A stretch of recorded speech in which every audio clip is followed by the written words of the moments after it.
গত ১৫ বছর নিপীড়ন সহ্য করে এবং অভ্যুত্থানে ভূমিকা রেখে অন্য নাগরিকদের মতো তৌহিদি জনতাও একটি জাতীয় সম্ভাবনা হাজির করেছে উল্লেখ করে অন্তর্বর্তী সরকারের উপদেষ্টা মাহফুজ আলম বলেছেন, মব সংস্কৃতির কারণে এ সম্ভাবনা ভুলুণ্ঠিত হচ্ছে।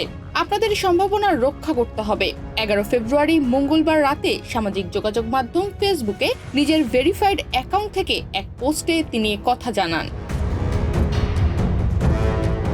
উপদেষ্টা মাহফুজ আলম বলেন, তৌহিদি জনতা নামে আপনারা যারা নিজেদের পরিচয় দেন তাদের আমি হুমকি দেইনি, সতর্ক করেছি। কেন করেছি? গত ১৫ বছর নিপীড়ন সহ্য করে এবং অভ্যুত্থানে ভূমিকা রেখে অন্য নাগরিকদের মতোই আপনারা একটি জাতীয় সম্ভাবনা হাজির করেছেন, কিন্তু মব সংস্কৃতির কারণে তা ভুলুণ্ঠিত হচ্ছে। এক্ষেত্রে আপনাদেরই এ সম্ভাবনা রক্ষা করতে হবে। তিনি বলেন, আমার আপনাদের প্রতি ঘৃণা নেই, বরং বাংলাদেশের সব নাগরিকের মতোই আপনাদের প্রতি দরদ আছে, আলেমদের প্রতি সম্মান আছে।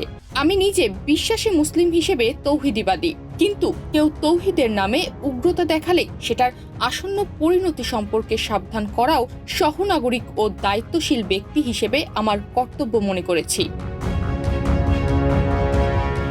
ওই ফেসবুক পোস্টে মাহফুজ আলম বলেছেন, বাংলাদেশে এখন স্থিতিশীলতা দরকার। বিপ্লবী জনতা আর খণ্ড খণ্ড মব আলাদা জিনিস। লক্ষ্যহীন, উদ্দেশ্যহীন এ মব সংস্কৃতির কারণে উপকৃত হচ্ছে আমাদের শত্রুরা। রাষ্ট্রের অখণ্ডতা, নিরাপত্তা ও শৃঙ্খলা রক্ষার্থে আমাদের কঠোর হতে হবে। এই কঠোরতার হুঁশিয়ারি অপরাধীদের জন্য, যারা তৌহিদের কথা বলে নিপীড়ন করছে, নৈরাজ্য করছে। কিন্তু আগে যেভাবে ইসলামোফোবিয়ায় আক্রান্ত হয়ে সাধারণ মুসলিমদের নিপীড়ন করা হতো, যার শিকার আমিও হয়েছি, তা কোনো মতেই আর পুনরাবৃত্ত হবে না।